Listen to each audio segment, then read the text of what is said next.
Buenas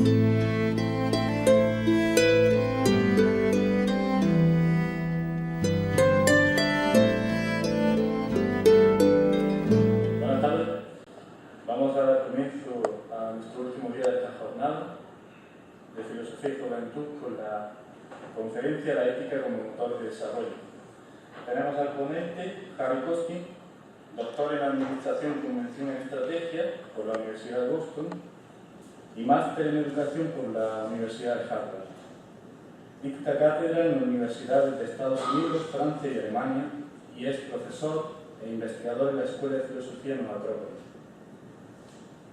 Voy a leer una frase suya.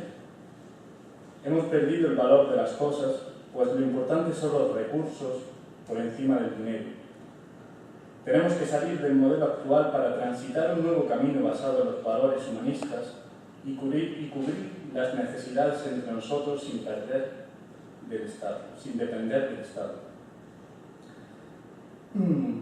Por último, decir que ante esta situación actual, esta crisis que tenemos, Harry Costin aconseja seguir el ejemplo de los estoicos, diciendo: no te preocupes por lo que no puedes cambiar y focalízate en lo que sí puedes cambiar. Bueno, sin más, damos comienzo a esta charla. Muy buenas tardes, ¿se escucha bien? Bueno, espero generar polémica hoy. Ayer tuvimos un primer ensayo de polémica entre dos de nuestros ponentes con una interesante presentación en realidad de dos puntos de vista, el punto de vista epicúreo y el punto de vista platónico. La verdad que este título tan simple me ha resultado complicado, porque he dado varias charlas sobre el altruismo como motor de desarrollo, pero al final me he encontrado con que había que partir de cero y a partir de cero tratar de estructurar un argumento básico que pueda servir en realidad para traer a la actualidad el tema de la filosofía. Como van a ver, mis ejemplos van a ser no solo de la tradición filosófica, sino que aplicados a temas que me preocupan, como es justamente el tema de la política y la economía actual. Y en qué medida algunos conceptos básicos, pero profundos, pueden servirnos un poco para entender lo que está pasando. Bueno, a ver si con eso por lo menos genero expectativas. Vamos a adentrarnos en este tema. Y quiero plantear dos cosas muy básicas, un poco esto casi como un apartado, un off the record, pero que se confunde mucho crecimiento y desarrollo, y que crecimiento no es lo mismo que desarrollo. Por lo general el crecimiento es solo una etapa dentro del desarrollo, y vamos a utilizar algunas metáforas, pero una de ellas es el desarrollo de un ser humano. Cuando uno es pequeñito, crece, ¿no es cierto? Hay que cambiar de ropa frecuentemente, después uno empieza a crecer para los lados, esféricamente, y llega un momento en que ya no crecemos, sino que todo lo contrario, que es algo muy interesante. Y analógicamente, proyectando esto hacia el universo, ya hemos hablado un poco en jornadas anteriores del método analógico, por lo que sabemos, en un ecosistema nada crece eternamente, porque si no nos comeríamos todo lo que está alrededor y en algún momento llegamos a los límites de lo comible, con lo cual de repente desaparece todo. Y hay algunos experimentos que se han hecho con colonias de termitas en un espacio cerrado y hay un crecimiento exponencial hasta que se acaban los recursos y de repente también se acaban las termitas. Y sin embargo, nosotros funcionamos en la economía actual como si todo creciese para siempre. Vamos a volver sobre este tema, pero quería simplemente poner ese pequeño apartado que cuando hablamos de desarrollo no estamos hablando de crecimiento, necesariamente, así que el crecimiento es solo una forma de desarrollo. Vamos a plantear la pregunta, la cuestión del desarrollo desde el punto de vista de las dos realidades del ser humano, la realidad individual y la realidad social. El ser humano como individuo y el ser humano en el contexto de una colectividad humana. Si pensamos en el desarrollo individual, aquí pueden irse a Piaget o a aquel que prefieran esta mi pequeña síntesis, vamos a ver distintas etapas. Una primera etapa de absoluta dependencia, es decir, el ser humano tiene una dependencia más larga dentro de lo que conocemos, es decir, durante un largo tiempo formativo va a depender de sus padres para su supervivencia. Y es muy interesante que en esta primera etapa hay una afirmación del yo. El otro es totalmente secundario. Yo me descubro y me afirmo como yo que quiere. Entonces, basta estar con niñitos muy pequeños para darse cuenta. Ellos saben muy claramente lo que quieren y lo expresan muy claramente. Luego tenemos una etapa, ¿no es cierto?, que es la adolescencia, en que por una parte hay una afirmación del yo, pero hay una afirmación del yo que entra en relación con los otros y una gran búsqueda de la identidad. Y es en esta búsqueda de la identidad también que hay que cortar el cordón umbilical, hay que separarse para encontrarse uno mismo como distinto de. Luego, si todo va bien, y no nos quedamos anclados en la adolescencia, habría lo que podríamos llamar una primera juventud, que yo diría que en el mundo moderno es una etapa más o menos entre los 20 y los 30 años, en el cual se define una identidad profesional, o por lo menos cómo nos vamos a ganar la vida, qué es lo que vamos a hacer, y también una inserción social. Aparece el individuo, ¿no es cierto?, que entra en un sistema político y que quiera o no, pasa a ser un individuo social en una colectividad. Esta primera juventud en el mundo moderno se ha separado un poco de lo que podríamos llamar una segunda juventud, que antes estaban más ligadas, que podríamos relacionar con ya sea la formación de un núcleo familiar, casarse, tener hijos, etc., o definirse de alguna manera en ese aspecto con todas las distintas modalidades que practicamos hoy por hoy. Pero es algo un poco distinto. Ya hemos solucionado la básica subsistencia y ahora nos afirmamos. Tenemos a personas ya un poco mayores que antes, que tienen hijos, pasa a ser un tema importante. Y yo diría que entramos en algún momento, si todo va bien, en una fase de madurez que es realmente un desarrollo del potencial en cuanto a ente social. Estamos en una sociedad, estamos en una profesión, hacemos cosas y nos define en gran manera lo que hacemos. Y por último, una etapa que curiosamente hoy está casi abortada, en el sentido en que está definida acá, que es la vejez como un compartir experiencia. Y aquí es interesante el contraste con otras culturas, como la cultura china, culturas orientales u otras, en que la vejez es la persona mayor, es la más apreciada porque es la que más experiencia tiene. Pero independientemente de esto, está muy claro que la vejez se relaciona con una necesidad de transmitir experiencia. Y cuando no está esa posibilidad, hay una gran frustración.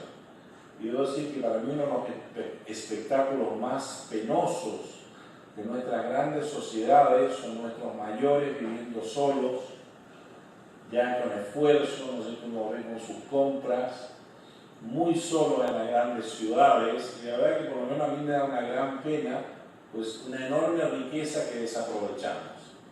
Hoy jubilarse en parte es morirse, porque no tenemos reales mecanismos para aprovechar la experiencia de los mayores en cada campo.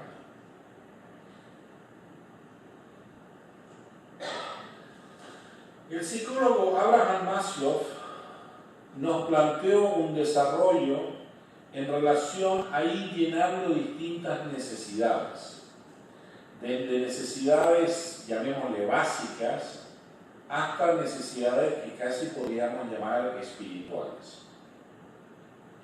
Hay 5 niveles dentro de estas necesidades que se organizan en 2 dominios, 3 niveles básicos y los 2 niveles superiores.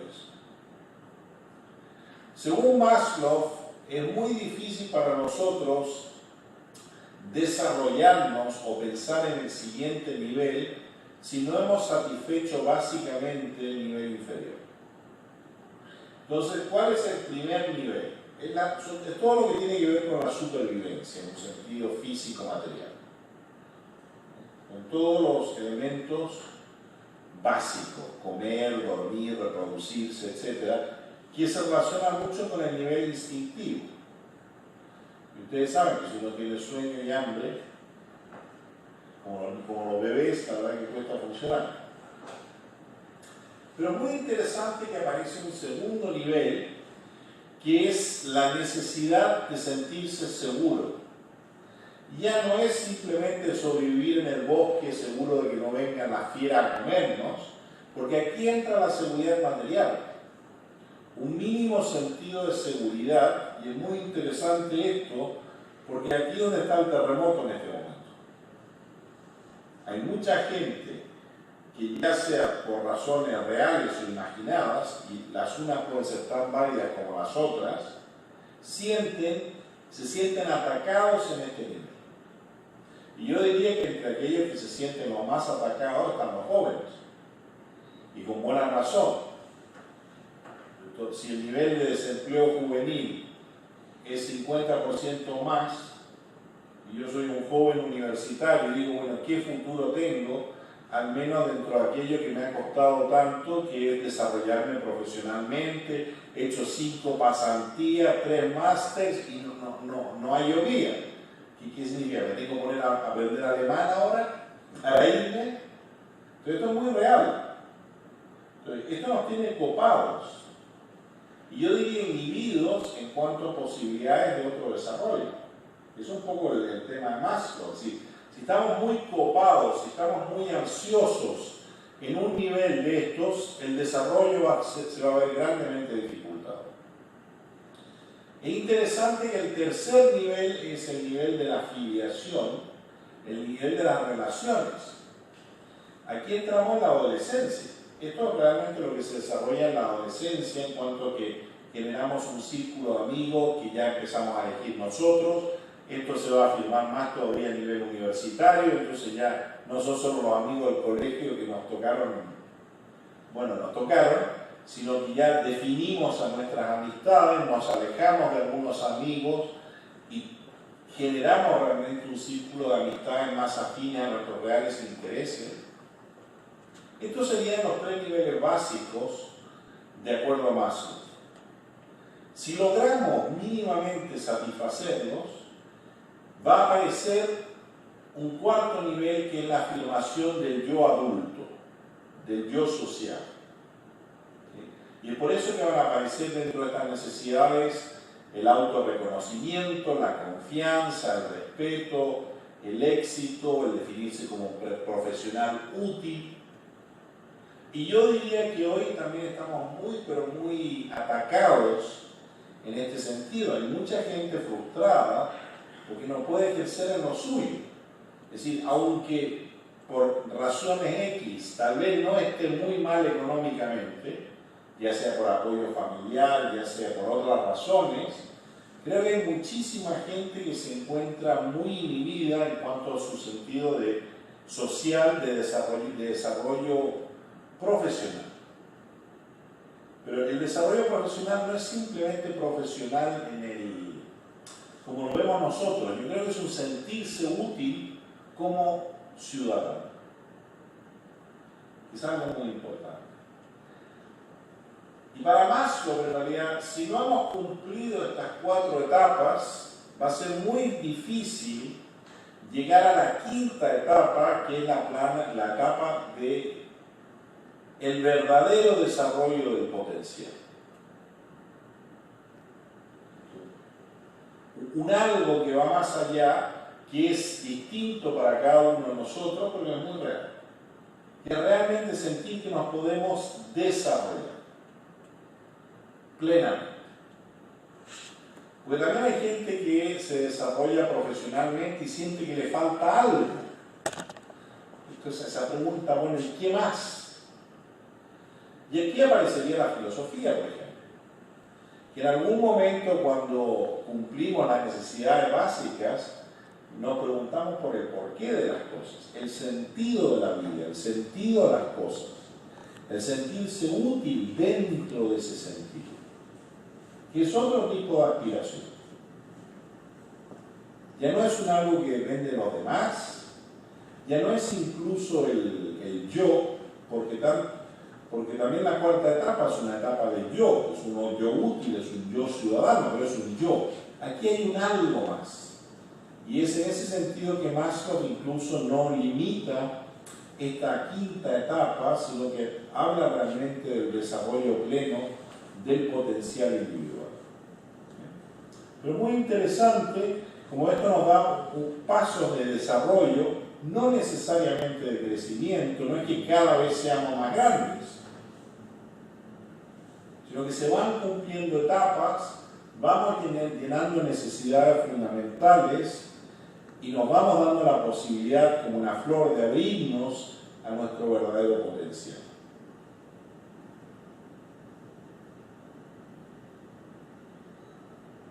Uy, perdón, me equivoqué de aparato. Bueno, veamos de otra manera el tema del potencial y del desarrollo humano. Ya si nos movemos al sector social y al sector económico, nos vamos a encontrar con algo que se llama el índice de desarrollo humano. El índice de desarrollo humano contiene lo que se llama los indicadores de crecimiento económico, pero trata de incluir otras medidas para evaluar el desarrollo humano dentro de un país X. Es así que el proyecto de las Naciones Unidas para el Desarrollo, desde hace bastante tiempo ya ha ido desarrollando este indicador, que en algún momento la verdad que fue mucho más interesante y que se ha resumido en elementos básicos. Y digo que en un momento fue mucho más interesante porque incluía medidas tales como la igualdad de género, como una medida de desarrollo. Ya no lo incluye, lo han sacado. Es decir, justamente en un momento, bajo la influencia de algunos economistas que estuvieron a la base de esto, como Amartya Sen y otros, se concibió el desarrollo humano de manera muchísimo más rica, pero hemos vuelto a tres indicadores básicos: los indicadores de crecimiento económico y de igualdad económica, indicadores de salud, mortalidad infantil, expectativa de vida, etc., indicadores de educación. Pero por lo menos no solo incluye lo económico, y es una manera de evaluar cuán desarrollado está un país o no. Hay un informe anual que sale, que es el informe de desarrollo económico, de desarrollo humano, que podrán consultar, y les recomiendo consultar algunos cuando aparecieron estos otros indicadores. Hubo un experimento realmente interesante de valorar otros aspectos, tales como ya lo que he mencionado, la igualdad de oportunidades de género. Y después están los famosos objetivos de desarrollo del milenio, que es una especie de utopía consensuada del Banco Mundial, de las Naciones Unidas, de todos los grandes organismos de desarrollo. Y a veces cuando uno aspira demasiado, muy bonito, pero a veces uno se va alejando. Entonces se plantearon una serie de objetivos bastante extraordinarios, digamos, pero que se querían alcanzar en bastante poco tiempo. Y yo creo que esto también ha representado una medida de en qué estamos dispuestos a invertir y en qué no. Así que les dejo la evaluación, pero evidentemente que no hemos erradicado la pobreza extrema y el hambre. depende de qué indicadores utilicemos, hay indicadores interesantes como el acceso a agua potable. Hay mucha gente, cientos si no miles de millones, que no tienen acceso básico a agua limpia y potable para necesidades básicas, y una serie de otros temas que son bien conocidos. Mismo en cuanto a la educación, para no hablar de la igualdad de género. Evidentemente que hay sectores del planeta que parecen que están viviendo en el medioevo y que nos preguntamos qué pasa, porque estamos en el mismo mundo, pero claramente no vivimos en la misma época. Incluso países que están en teoría en la mitad, país como Arabia Saudita. Ustedes saben que en Arabia Saudita una mujer no puede conducir un coche, ni básicamente salir sola a la calle. Tiene que ser escoltada por un varón, aunque sea su hijo de 5 años. Entonces, vivimos anacronismos que nos hacen pensar que en algunas cosas no necesariamente estamos desarrollándonos, sino tal vez todo lo contrario. Bueno, estos temas los pueden ver en cualquiera de los sitios del Banco Mundial, cualquiera de los bancos de desarrollo. Y hay un elemento interesante aquí que es justamente el elemento utópico, porque nos vamos a mover dentro de dos polaridades. Vamos a ver una versión bastante curiosa, hobbesiana, y otra versión utópica, así que parece que como si todos los problemas se fueran a solucionar mañana si simplemente aplicamos las tecnologías apropiadas. Pero ya vamos a volver sobre este tema. Y quería simplemente en relación a esto, para que vean que estamos en un mundo de contradicciones, el informe del desarrollo humano actual habla de sostener el progreso humano, reducir vulnerabilidades y construir resiliencia, que es la capacidad, ustedes saben que resiliencia es como un elástico, si uno le tira que vuelve a su posición. Es decir, que no hay un daño permanente. Y está bien que se argumente la necesidad de esto, pero la pregunta es qué es lo que se está haciendo realmente. Y hay mucho esfuerzo individual, incluso de algunas ONG nuevas, pero el problema es de una magnitud que realmente nos preguntamos qué pasa. Y si lo subimos a otro nivel, en el mundo desarrollado, yo diría que la clase más atacada ha sido la clase media, que está desapareciendo. Sí, lo que era el gran orgullo, por ejemplo, dentro de un modelo social como el europeo, la clase media, está siendo atacada violentamente. ¿En qué manera? Hoy, para ustedes, la idea de partir de cero y comprarse un piso es casi inalcanzable. Está bien, heredaremos un piso, pero yo creo que esta es la última generación que va a poder legarle algo a la siguiente. Es decir, hoy el shock de la crisis económica se ha visto amortiguado porque son de alguna manera los padres los que se están haciendo cargo de sus hijos adultos, o por lo menos apoyándolos fuertemente, y no porque los hijos no quieran trabajar, sino porque, claro, con 1.000 euros para mucho no da. Pero nos estamos encontrando con estas extrañas realidades que todavía no se ven reflejadas en las estadísticas, pero que en 20 años pueden darnos un panorama bastante curioso, que justamente una serie de aspiraciones básicas, un coche, una casa, van a pasar a ser casi utópicas. Bueno, vámonos a la otra palabra, ¿cierto? Teníamos desarrollo. Pero hemos enfocado el desarrollo desde una perspectiva individual y desde una perspectiva, digamos, social, grupal. Tanto la palabra ética como la palabra moral en realidad se refieren a comportamiento, a costumbres. La una tiene una raíz griega, ethos, y moral, mores, latina.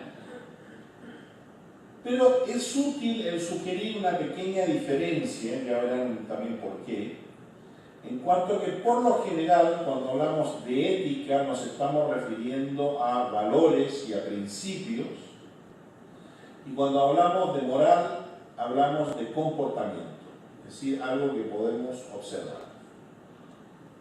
Son las dos caras de una misma moneda, ambas son importantes, como vamos a ver, y tienen implicaciones para lo que nos interesa. Teniendo eso un poco como telón de fondo, porque lo que vamos a tratar de hacer es, vamos a tratar de describir algunos aspectos de nuestro modelo económico y después pensar, bueno, filosóficamente qué implica esto, es decir, qué visión del mundo, qué visión ética está implícita en esto. Yo me atrevería a sugerir de que aunque hay cambios o gente que propone cambios, todavía estamos todos insertos en un mundo que se podría describir según algunos de estos elementos.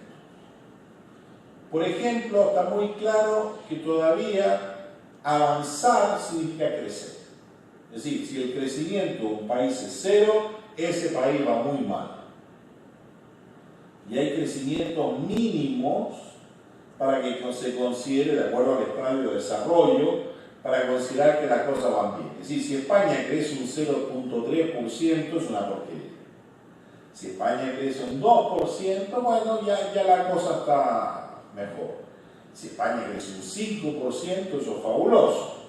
Ahora, si los chinos crecen un 5%, se ponen a llorar. Es decir, los términos absolutos pueden variar, pero está claro que todavía estamos en un modelo en que desarrollo económico es sinónimo de crecimiento económico. Y a partir de esto van a aparecer una serie casi de dogmas religiosos, cosas que nadie quiere cuestionar, que se toman como obvio y que son en realidad interpretaciones de una forma extrema de capitalismo. Entre estas, todavía vivimos un poco como telón de fondo con esta idea de que si cada cual es egoísta y piensa en cómo le va a ir mejor, la suma de estos egoísmos se van a traducir en un mercado competitivo del cual todos nos vamos a beneficiar.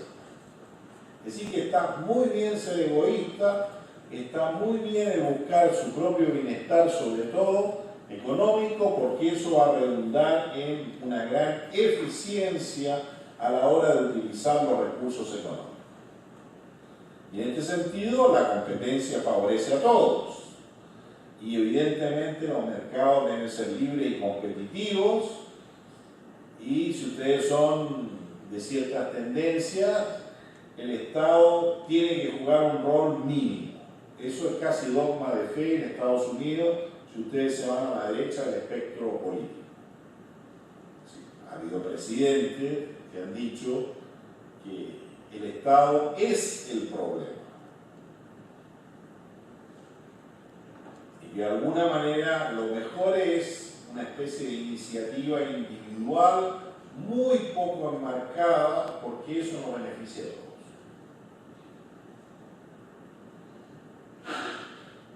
Y aunque uno no crea que esto pueda ser así, es así.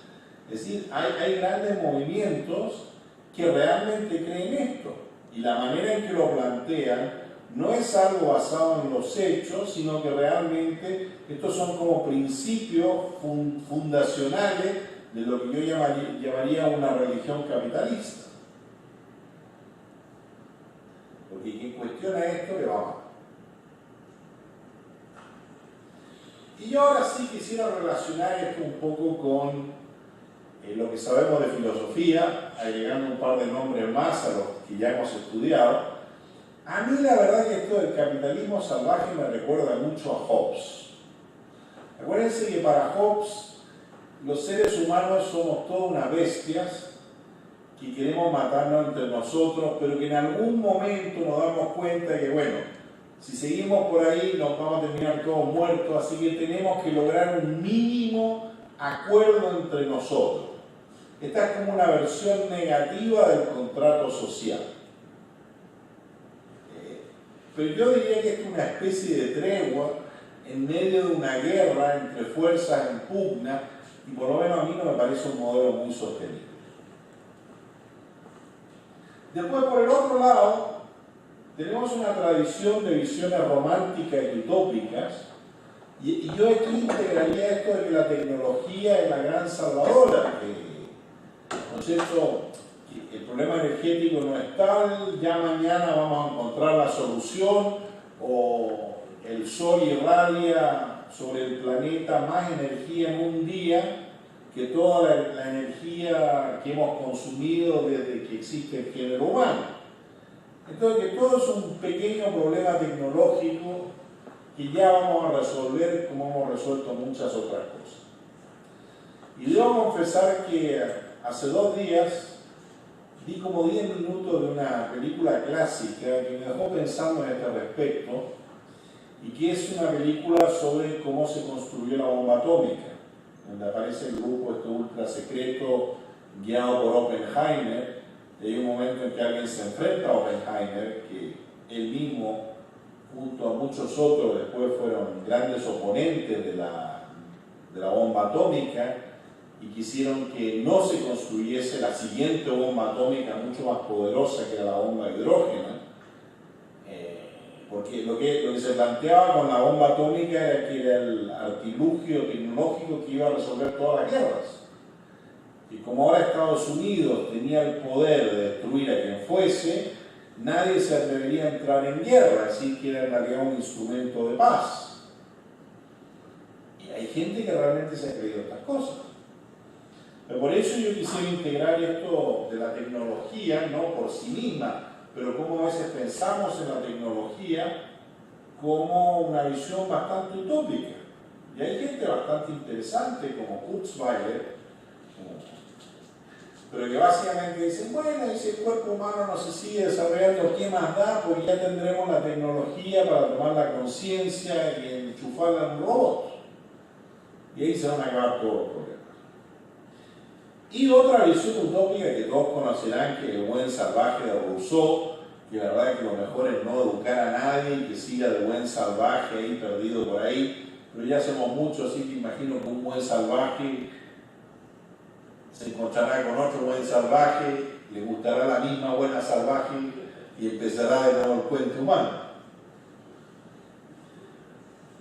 Pero quiero que tengan esto en cuenta, porque es impresionante hasta qué nivel podemos caer en las utopías y cómo caemos fácilmente en esperanzas irracionales. Cuando tenemos problemas bastante graves que hay que enfrentar de alguna manera. Y no simplemente dicen, no, ya ahora hay una tecnología, bueno, ahora estamos preocupados porque se nos está acabando el petróleo, pero ya alguien descubrirá algo y se acabará el problema. Bueno, y esto ya para meternos en palabras raras, porque quiero usar esto ahora para aplicar un test a la crisis actual. Hay 2 grandes tradiciones en el pensamiento ético, especialmente a partir de, lo podríamos decir, el siglo XVIII. Uno es la corriente deontológica y la otra es la corriente consecuencialista. Bueno, ¿qué demonios es la corriente deontológica? Muchos dicen o muchos atribuyen esta corriente al pensamiento kantiano y dicen, bueno, en realidad Kant está a la base de la aparición de estos códigos éticos.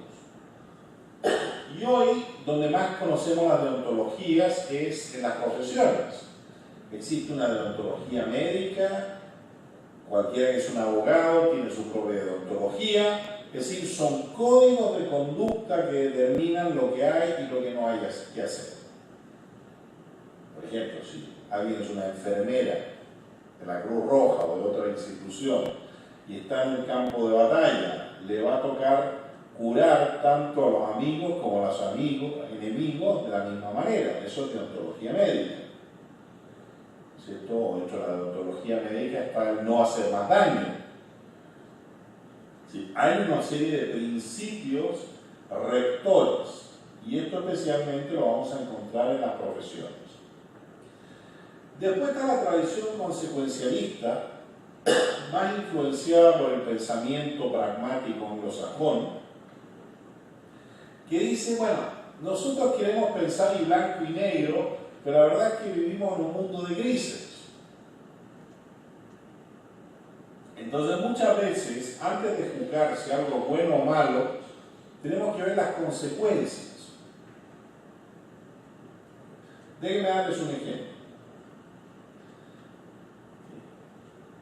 El trabajo infantil. Ustedes saben que es un tema muy delicado y que había unas grandes controversias sobre países en los que existe el trabajo infantil y hoy, no estamos hablando, estoy hablando de Germinal del siglo XIX, y que ninguna multinacional debiera tener ningún trato con alguna empresa en la cual trabajen niños.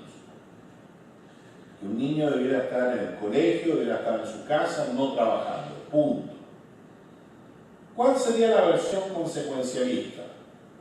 Existen otros que dicen algo que tan tonto no es, que dicen, a ver, si vemos la realidad de algunos países muy pobres, en los cuales existe el trabajo infantil, podríamos encontrar un término medio en el cual utilicemos el hecho de que estos niños estén trabajando unas pocas horas para obligar a que estos niños estén escolarizados. Es decir, si tú quieres trabajar, tienes que ir al colegio.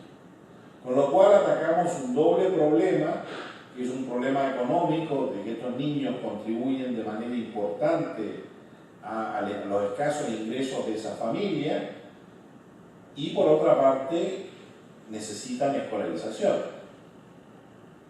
¿Ven que cualquiera de los dos argumentos no es tan tonto?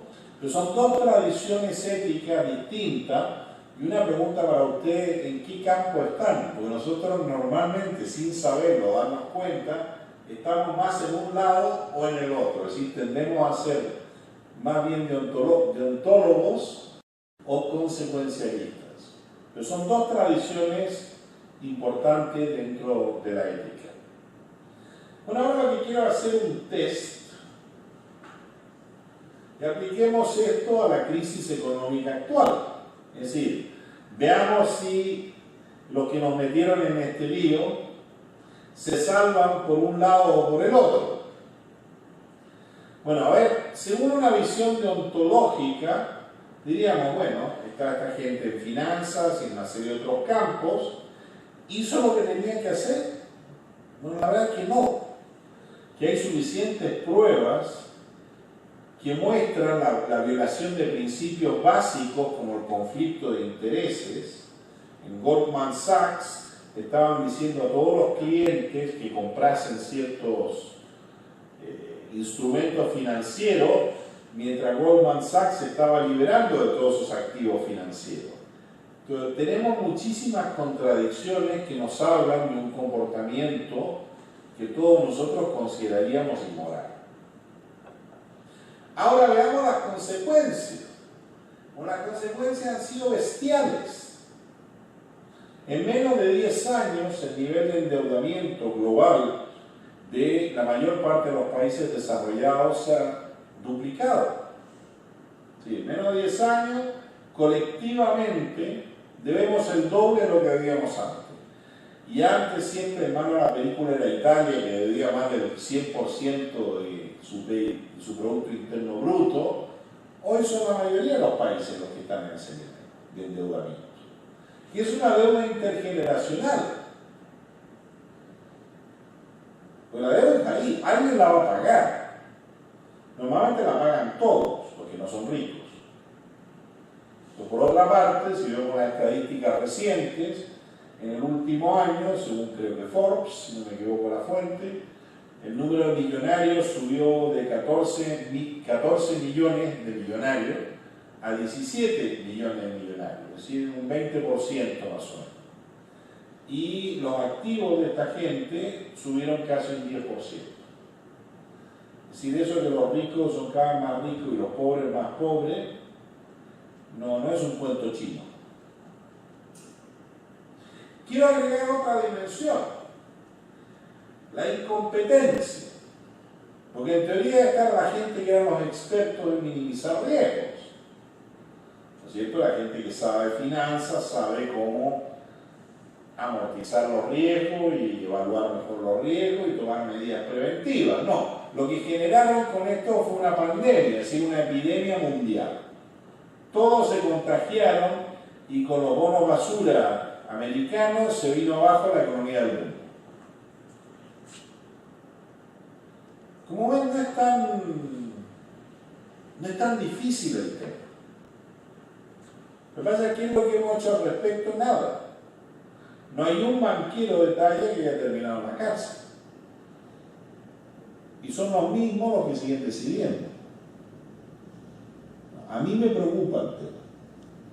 Como yo enseño empresariales, yo a mis estudiantes les digo, no les puedo prometer un mundo muy bonito. Pero no soy utópico.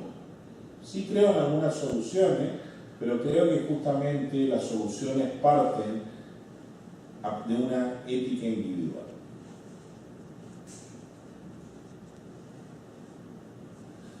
Bueno, siguiendo una pequeña reflexión sobre esto, una reflexión muy personal, he tratado ahora de unir ambas cosas, este tema del desarrollo, el tema de la crisis, a decir, bueno, ¿cómo podemos entender esto? Pero la verdad es que de repente me he dado cuenta que el modelo económico que predomina me hace pensar en un niño que cree que va a crecer para siempre. Y eso es muy infantil.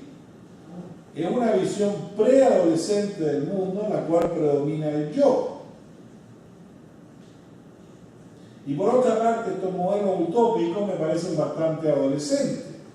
Muchos tienen muy buenas intenciones, son optimistas, utópicos, y como ustedes saben, algunos partidos políticos por ahí que saben que prometer es muy fácil. Cuando llegan al gobierno no saben qué hacer. Pero es muy fácil decir esto para todos. ¿Y esto quién lo paga? Porque al final hay una realidad. No es tan fácil el tema. Y me atrevería a sugerir, basado en esta experiencia reciente, que la voluntad de cambio real es bastante limitada si tomamos como parámetro las reacciones a la crisis actual. Sí, creo que ha sido una real oportunidad que se ha perdido, porque no hemos querido atacar las causas, sino que simplemente patear hacia adelante los efectos, y por eso también no terminamos de salir. Entonces, bueno, ¿y esto a qué nos lleva? Algo bastante básico, ya van a ver por qué hacia dónde voy, que necesitamos volvernos adultos política y económicamente. ¿Y esto qué implica? La idea de plantearnos como ciudadanos que no solamente nos reconocemos como yo y mis derechos, sino que también como yo y mis deberes, es decir, hay un nosotros. Y desde el momento en que aparece un nosotros, aparece la noción de un bien común. Pero si no llegamos a una noción de un bien común, tenemos serios problemas. Un bien común significa muchas cosas. Y quería agregar un elemento que realmente me preocupa, que necesitamos recuperar un sentido de responsabilidad intergeneracional. Pues claro, yo dentro de 30, 40 años como mucho, adiós. Pero el que yo desaparezca no significa que desaparece el mundo. Y aquí sí es muy interesante que si buceamos en las antiguas culturas, culturas como la de los indios norteamericanos, tenían un sentido que decían que toda cosa que yo hago y toda cosa que yo decido es algo que tengo que plantearme desde el punto de vista de su impacto sobre la séptima generación. ¿Se dan cuenta lo que significa eso? Si planteamos una generación cada 20 años, es una visión de que lo que yo hago va a tener un impacto en 150 años. Yo tengo que tener cuidado con lo que hago. Si yo hoy, para poner una máscara diciendo que no hay problema, me como todos los recursos de los siguientes 50 años, hay un grave problema.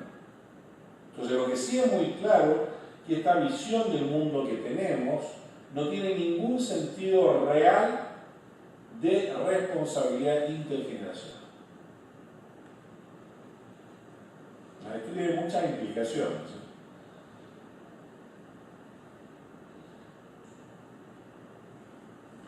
Bueno, ¿qué podemos hacer? Tal vez, siendo seres humanos, no somos los primeros que han tenido estos problemas. Y si volvemos a la visión platónica, desde una visión moderna, realmente la república toma otro sentido, realmente empezamos a abrir los ojos. Porque para Platón, el desarrollo de la virtud individual permite realmente generar un espacio de convivencia y solidaridad, donde no somos todos iguales. Muy importante, no somos iguales. Lo de la igualdad es un mito. Si nos obligan a ser todos iguales, tal vez habrá uno feliz, que es el patrón sobre el cual se planteó la igualdad. Pero probablemente se planteó un promedio que no satisfaga a nadie. Entonces Platón plantea lo que se daban a llamar las 4 virtudes cardinales y que él introduce dinámicamente en su modelo de un estado ideal. A nivel, digamos, de lo básico, él introduce el principio de la templanza o de la moderación. Y uno dirá, bueno, esto es muy raro, ¿a qué se refiere? Bueno, si ustedes se van a Marbella, se van a dar cuenta de lo que no es templanza. Y podríamos dar una serie de otros ejemplos de comportamientos que claramente expresan lo que no es la templanza. Y con un poco de templanza no hubiese podido ir muchísimo mejor. Después el valor. Y es muy interesante porque no es simplemente el valor para ir a pelear con otros. Nosotros no hemos tenido valor para hacer cambios necesarios. Hoy no hay un solo político que haya tenido un real valor para hacer cambios fundamentales. Hay políticos bien intencionados, algunos por ahí, pero normalmente están tan pillados por una serie de intereses que no hay realmente valor para proponer cambios fundamentales o ejecutarlos. No estoy hablando del político en campaña electoral, donde se promete mucho, pero una vez que estamos en gobierno, ¿qué es lo que hacemos? Y si hay alguno por ahí, la verdad es que es la excepción que confirma la regla.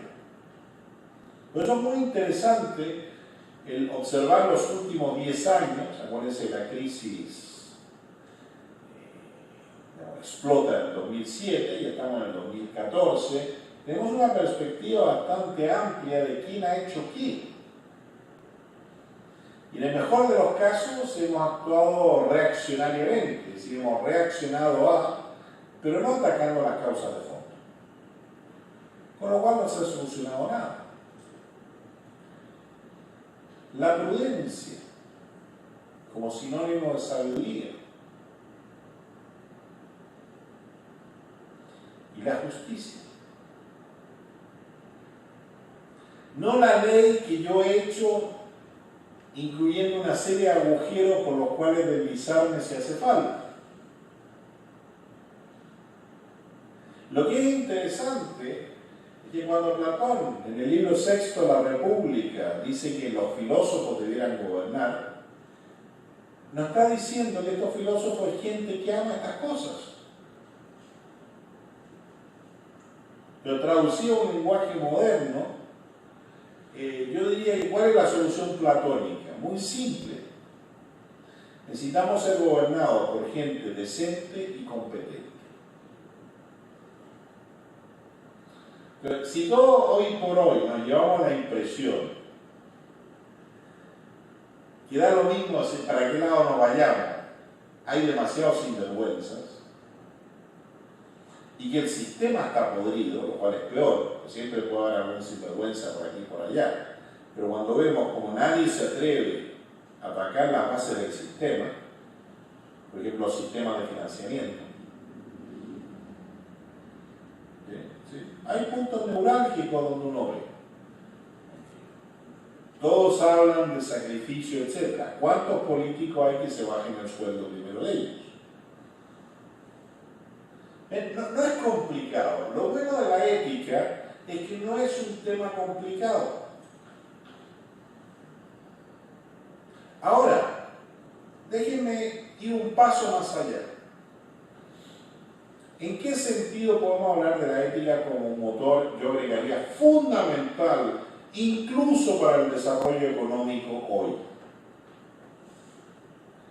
Hoy todo está basado sobre lo que la gente piensa. Es decir, toda la economía está basada sobre la confianza. Ahora, si yo desconfío, ¿qué hago? No consumo. Si yo no consumo, ¿qué pasa? La economía se bloquea, se frena. Si la economía se frena, las cosas van para peor. Si yo no confío en estos sinvergüenzas que me dicen una cosa y hacen otra, yo los pocos ahorros que tenga los voy a guardar como hueso de santo, porque quién sabe lo que viene mañana. Es decir, es muy curioso que hoy por hoy la confianza, que es un producto del comportamiento ético, es fundamental para el funcionamiento de la economía actual. Porque antes, por ahí hasta el año 1970, si ustedes tenían un billete, ese billete tenía una contraparte en oro. Si en teoría ustedes podían ir a un banco y decir, deme el oro que corresponde a este billete. Bueno, hoy eso se acabó. Entonces, el billete es el valor que ustedes le dan. Es como un valor simbólico de algo que llamamos la actividad económica en un país. Entonces, por una parte hoy hay mucha lucha contra la corrupción, estupendo. El problema es que hay que darle ejemplo.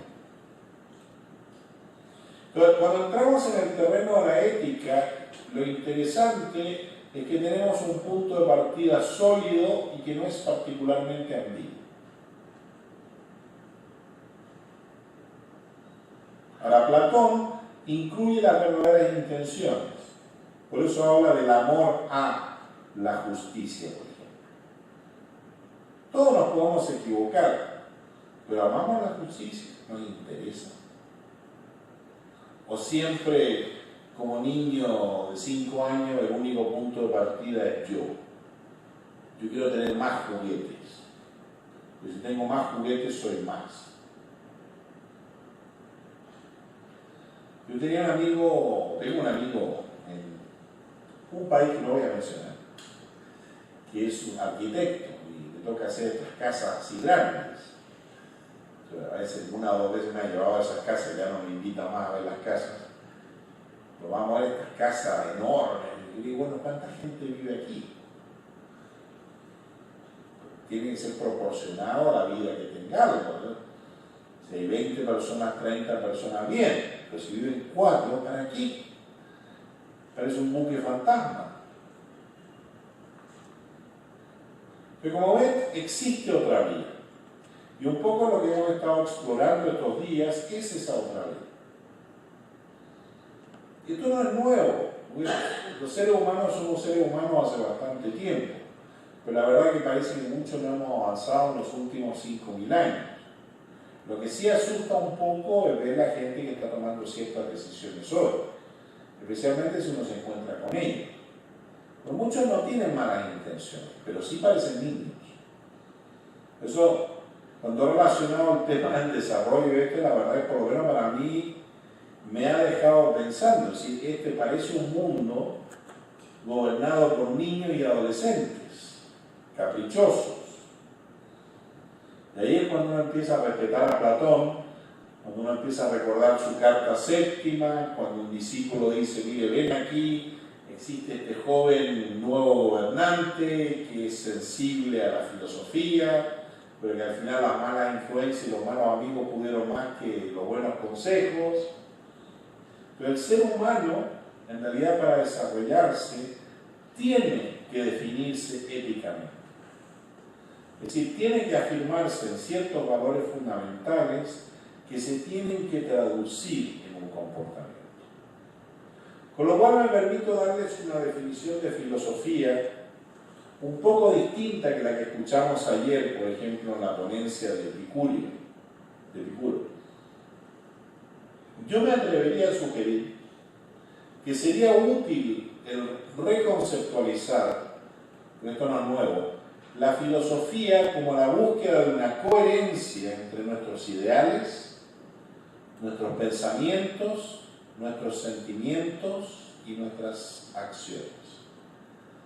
Y esto nos lleva por un camino un poco distinto, que no es simplemente un camino de reflexión, sino un verdadero camino de desarrollo individual, porque la búsqueda de la coherencia humana y de la coherencia individual puede representar un pequeño pero importante ladrillo para volver a construir una sociedad un poco más justa.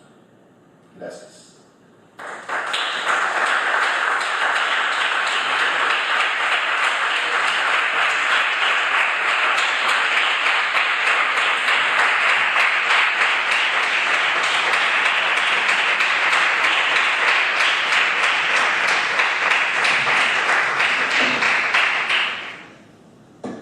No me quería enrollar demasiado para dejar un poco de espacio a un intercambio.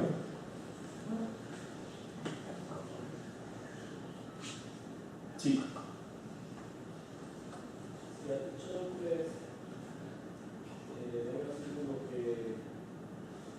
No has querido afrontar o atacar las causas de la crisis, ¿no? En las sociedades no han querido atacar, ¿no? las causas. La pregunta era, ¿crees de verdad que las causas de la crisis se conocen realmente? ¿O es que no han sabido afinar en las causas reales de la crisis? No, hay causas que son conocidas. Lo que pasa es que, ¿qué político puede decir, bien, realmente tenemos que apretarnos el cinturón durante los próximos 30 años? Tenemos que afrontar la ola demográfica que hace que nuestros países están envejeciendo y esto tiene consecuencias graves para todos y nosotros vamos a ser los primeros en dar el ejemplo. No es como ir a un médico y no es que el médico uno le va a decir, mira, tienes que bajar 3 kilos, sino que mira, tienes que cambiar de estilo de vida radicalmente y evidentemente el sistema político tal como está planteado, por lo general eso no es un mensaje que se quiera escuchar. Por ejemplo, en Alemania es un mensaje un poco más escuchable, es decir, pero hay una realidad de Alemania de la que nadie habla. Alemania tiene muchísimo desempleo real. Lo que pasa es que existe un marco legal que permite un superempleo. Entonces, hay una parte de Alemania de la que nadie habla de gente que está en condiciones paupérrimas. Yo estaba hace poco y no es un tema que aparezca en los diarios. Pero también hay mucho de... Todo se tiene que parecer bien, las estadísticas tienen que parecer. Es el viejo problema al que habla Platón de las apariencias. O sea, al final hay gente que sí sabe. Lo que pasa es que las medidas no son agradables. Y hemos consumido más. En el fondo, podríamos casi, lo que hemos llamado desarrollo, ha sido en parte un pseudo desarrollo si utilizamos incluso la legislación actual relacionada con el medio ambiente. Hoy hay el marco en el cual se mueve la legislación para protección del medio ambiente en Europa tiene un principio muy básico. El que poluciona, paga. Es decir, yo ensucio un río como parte de mi producción económica, me toca a mí limpiarlo. Si eso realmente se implementase, de repente no habría tanta ganancia y beneficios. Pues nos obligaría a pensar de una manera muy, pero muy distinta. Es como si yo me dedico a vago y simplemente me como los ahorros de mis padres. Llega un momento que también se acaba.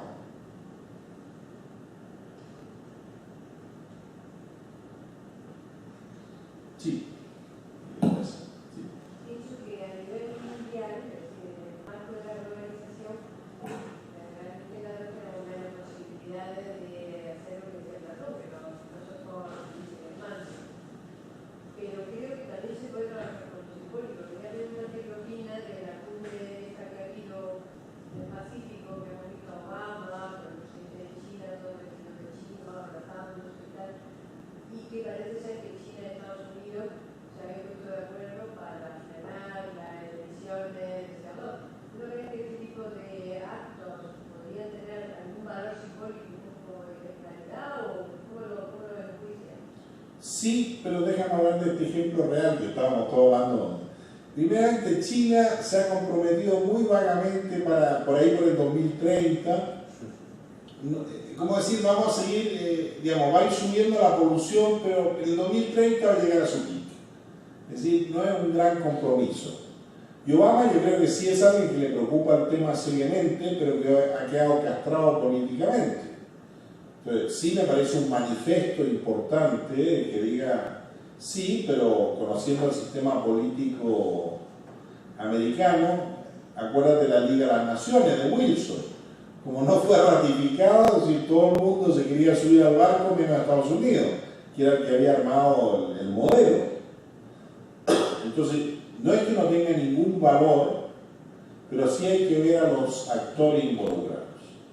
Entonces, viendo a los actores involucrados, como la oligarquía norteamericana en este caso y luego la oligarquía china en otro caso, pienso yo que son estúpidos o que para ellos mismos también es negativo el que todo el planeta vaya a la muerte. Si ellos también padecen los efectos de la contaminación, ¿lo que pasa? Que viven en una isla de estas de la película de ciencia ficción donde no llegan los contaminantes, ¿cómo es posible que no tengan en cuenta eso? Que el problema esto de la responsabilidad intergeneracional, ¿entiendes? A veces lo inmediato es tanto más importante para ti que la cosa a mediano y largo plazo. Porque hemos construido un mundo cortoplacista donde aunque yo quiera, tiene tanto más impacto sobre mí lo inmediato que ya veré lo otro si me queda tiempo. No sé, a mí me parece positivo, mejor que lo hagan a que no lo hagan. Y yo creo que en ese sentido Obama sí es sincero, pero creo que hace 4 años hubiese tenido mucho más poder que ahora ha entrado en su peor periodo, anulado políticamente, aparte de ser el periodo tradicional al final de un gobierno, digamos, de 8 años, en que básicamente no va a poder hacer nada. Mejor que lo diga que no lo diga. Pero el presidente chino dijo algo, pero fue bastante vago, es decir, no fue un gran compromiso pragmático.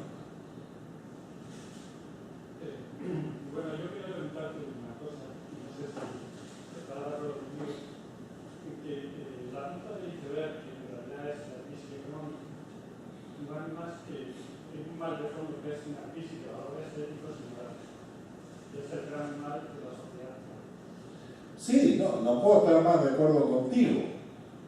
Simplemente por donde agarramos el animal. A veces partir de lo concreto es útil para poder tocarlo. Por eso digo que ahora es muy interesante, porque ahora sí se puede observar lo que hacen o no hacen, por ejemplo, los políticos. Y yo el consejo que nos daría a todos nosotros es estar un poco más atentos a eso. Porque si estamos un poco más atentos, eso sí por lo menos puede modificar ciertos comportamientos. La presión social creo que puede ser un instrumento muy positivo en este aspecto. A nosotros sí nos importa cómo nos vean. Es decir, a nadie le gusta ser considerado un sinvergüenza.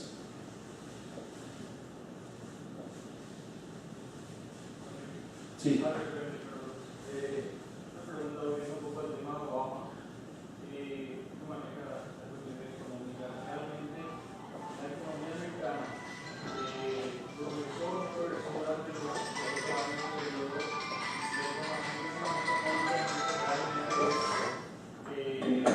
real o son simulaciones de real del gobierno de mano del presidente. Y concatenando eso también, si la acción de un buen gobernante puede crecer esos cambios, o sea, de acción individual, no ha sido de gobierno individual.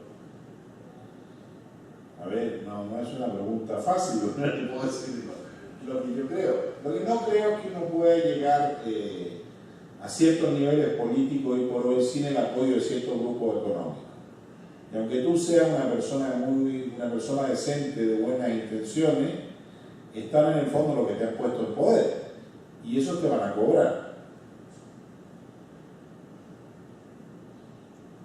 Y en Estados Unidos esto está cuantificado, es decir, cuántos millones necesita para llegar a ser senador. No sé si ahora son como 50 millones o algo así. Y si ves el perfil de los senadores, ahí no hay un solo pobre. Entre los congresistas hay gente normal, ¿sí? Pero entre los senadores ninguno. Porque simplemente que Obama está apoyado por otro grupo que los Bush. Los Bush, digamos, la mafia del petróleo de Texas, evidentemente Obama está apoyado por, digamos, los grupos políticos de Chicago y el norte. ¿Sí? No es casualidad que Obama también haya decidido apoyar la industria automotriz, lo cual yo creo que fue un movimiento aceptado.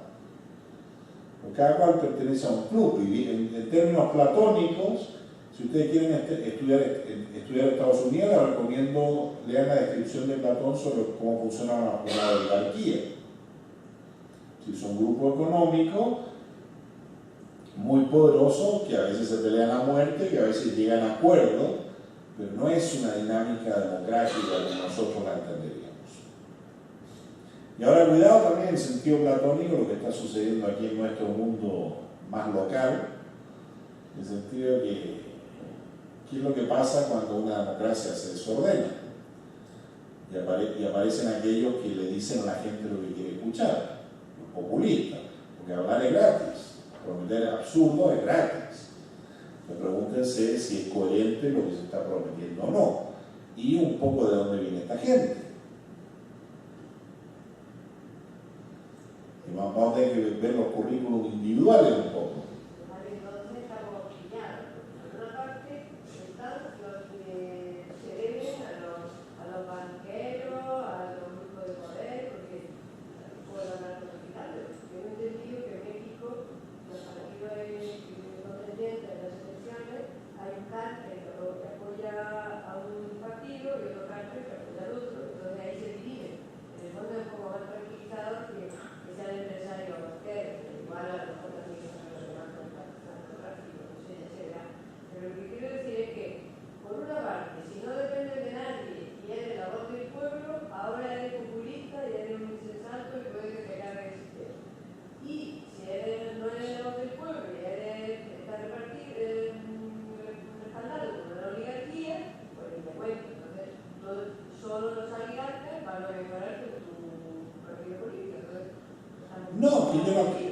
Depende de lo que prometas o no prometas.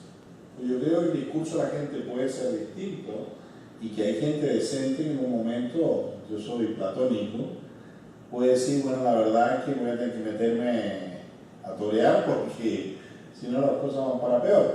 A mí me encanta una leyenda de cuenta Plutarco.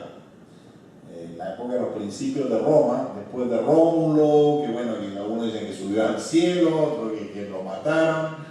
Es una época bastante convulsa de enfrentamiento entre los romanos y los sabinos. Pero lo que me parece más curioso es que llegaron a un acuerdo político, eso yo creo que sería extraordinario hoy, que para el siguiente gobernante o rey lo tenían que elegir los otros. A ver, traducido a términos modernos, que si va a ser uno del PSOE lo tienen que elegir los del PP, y si es del PP lo tienen que elegir los del PSOE. Algo curiosísimo. Pero imagínense una cosa así. Existen otras fórmulas, por eso estudiar un poco de historia no es mala cosa. Yo creo que el idioma es peor entonces.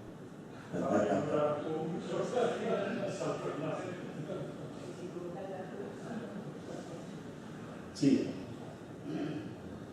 Yo no sé si tengo razón en lo que voy a hablar, pero a mí me impresiona mucho la visión global que tienen los humanos y la cantidad de conceptos que puedes aclarar y que podría alcanzar. Yo estoy muy impresionado porque llevo muchísimo tiempo estudiando el tema de la energía y me encuentro con que en abril pasado de este año hubo una noticia del IPCC de la ONU sobre el cambio climático. Tremenda, tremenda. Y Obama, lo voy a referir básicamente a Obama, pero que pasaron un mes, y en mayo, el día que se cumplía el mes de la comunicación del IPCC de la ONU, sacó a la luz pública, hizo una rueda de prensa muy notable, y él participó mucho en esa rueda de prensa. Y contó que su gobierno había trabajado con 300 científicos de muy alto nivel durante 4 años, estudiando secretamente, o por lo menos sin dar a conocer al público, estudiando el cambio climático. Y vino a decir que se había quedado corto a la ONU porque el tema no solamente no era sufrible, sino que estaba ya que se había metido por otra voluntad. Y ahora, hace unos cuantos días, simplemente unos cuantos días, se ha vuelto a publicar el IPCC, publicar la correspondía, tiene que hacer determinadas comunicaciones cada tiempo. Y es una cosa tremenda. Entonces, ese asunto afecta tanto al planeta que, bueno, no me explico cómo la reacción de la sociedad. ¿Tú crees que la sociedad o hay exageración? Es además lo que es tan sumamente grave el tema del cambio climático que si no se hacen básicamente lo que se propone por todas las instituciones es rebajar el consumo, pero rebajando un 70%, para su consumo y además seguramente no se va a hacer, y se va a tomar en serio. Cuando se cumpla esto, ¿qué va a pasar? Es decir, un poquito tu visión sobre el tema de que tienes una visión global que muy interesante. Bueno, yo creo que es un poco que, como si uno va al médico y le dice que tiene cáncer. Bueno, será, déjame ir a buscar una segunda opinión, tal vez no sea tan grave, hoy por hoy hay cáncer que se pueden curar. Es decir, yo creo que enfrentarnos a cierto tipo de realidades es muy difícil, especialmente con el tipo de mundo que hemos generado. Es decir, el sistema de valores que hemos creado no conduce mucho a eso, es decir, conduce más bien a que si nos pegan la bofetada, en ese momento sí vamos a reaccionar, aunque ya sea demasiado tarde. No soy muy optimista en ese sentido. Es decir, no hace falta un tsunami tipo Japón para darnos cuenta de que todo era utopía. Porque ¿cuál era el tema? Que, bueno, Japón, país extraordinario, serio, se han considerado todas las contingencias, evidentemente esta planta nuclear se hizo teniendo en cuenta todas las infinitas posibilidades. No, vino la ola, no era lo que se calculaba y ahí estamos. Y eso no era Chernóbil, pero casi. Entonces el pensamiento utópico maquetista peligroso. Nos encantan las modernizaciones, también, bueno, parte de esto también del climático y movilidad, pero necesitamos más acción. El problema es que es una acción que pasa por una modificación del estilo de vida.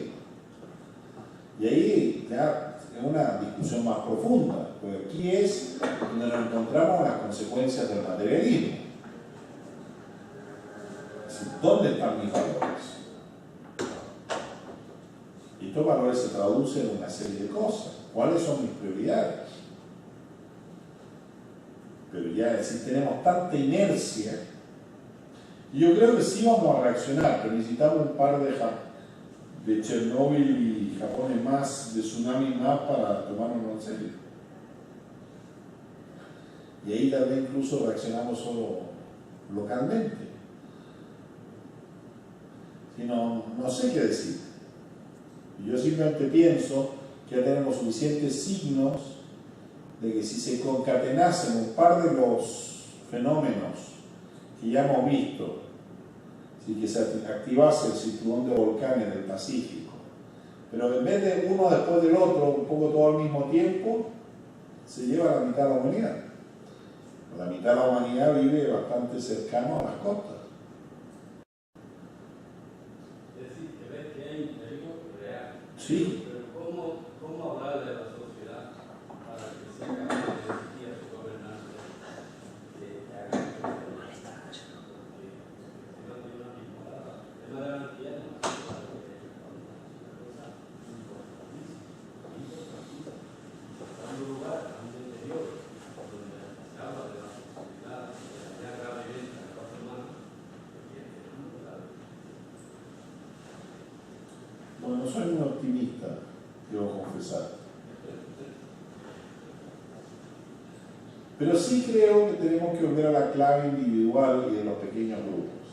Yo creo que ahora la clave del todo, el todo no lo vamos a cambiar. Pero sí podemos cambiar las cosas a pequeña escala. Yo creo que tenemos que cambiar de chip, incluso modelos de desarrollo, a pequeños esfuerzos reales con consecuencias concretas. Yo no puedo eliminar la pobreza, pero sí le puedo ayudar a una persona pobre.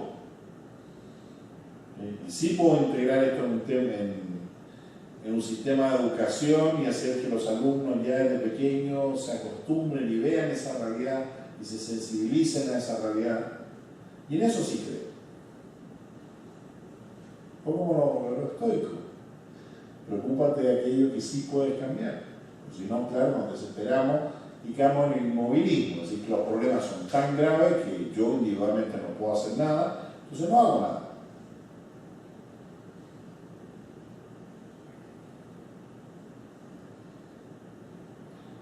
Una pausa antes de María Dolores.